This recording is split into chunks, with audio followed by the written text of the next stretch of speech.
In New Orleans and all along the Gulf, remembrances of Hurricane Katrina's landfall 20 years ago today. In New Orleans' lower Ninth Ward, there was music.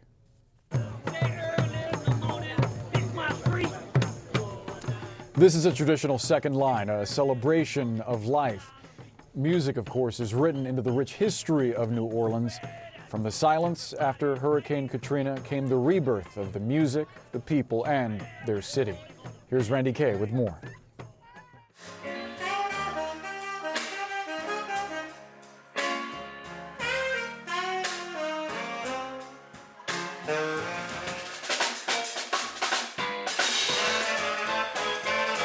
Music is part of the soul of this city.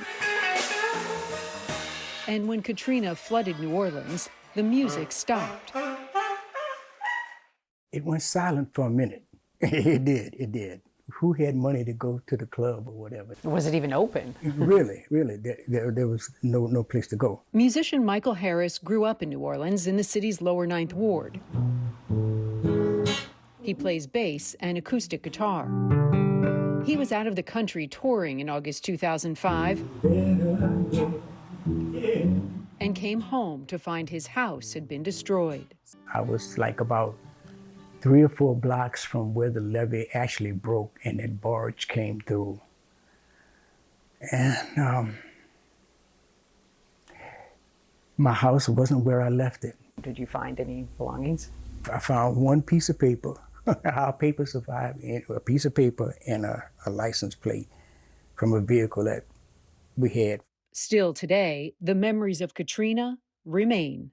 It's still there, it still lingers, you know. We're coming up on the 20th anniversary and it's still, those memories are fresh, you know. One of the things I really remember that really shocked me was the smell of death in the air, you know.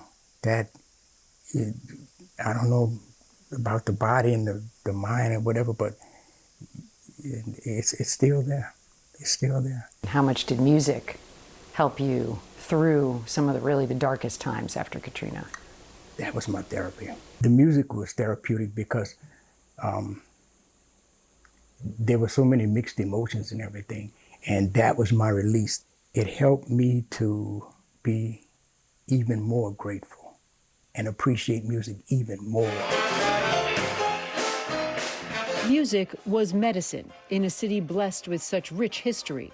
The sounds of Louis Armstrong, Fats Domino, and Louis Prima, to name a few. So for Michael, there was no doubt music would bring the community together. I think that the music has helped the city to recover because it's like they say in Psalms in the Bible, you know, make a joyful noise unto the Lord. And that's what that was, making a joyful noise. This is Musicians Village. It's a neighborhood located in the upper Ninth Ward of New Orleans. Musicians Branford Marsalis and Harry Connick Jr. partnered with Habitat for Humanity to build this and provide housing for musicians who had lost their homes in the storm. The goal was to preserve the city's unique musical culture. The first keys were given to homeowners in 2006. Let's go over to the car. Today, Michael Harris lives in Musicians Village. New Orleans is home. I just knew that for me, in my heart, it was here in New Orleans, in this city. I had to come back. And this is pretty much the story of my life since Katrina. As the city continues to bounce back, so has the music. We are recovering, we're resilient, and this too shall pass. Randi Kaye joins us now in New Orleans outside the Spotted Cat. Randi, what was it like reporting today in New Orleans 20 years later? It was really, it was quite a scene here, Boris. I mean, a lot of people, they feel like Katrina is still everywhere. Everywhere you turn, there's a vacant lot or a story to tell. But it's really about the music here. New Orleans is all about the music, as you know. So when the music venues like the Spotted Cat reopened after the storm, it was a place for people to go, to bond, to heal. You heard that musician in our story say it was therapy for him. It's a collective therapy, really, here in the community. And then about a year after the storm, you had Jazz Fest return, which not only brought live music, but it poured a ton of money into the community, which was much needed. And then we had those second line parades like we saw today, marking the 20th anniversary. So you had jazz on the move, and it was really a way for this community to heal, Boris. Randi, Kaye, thank you so much for the reporting from New Orleans.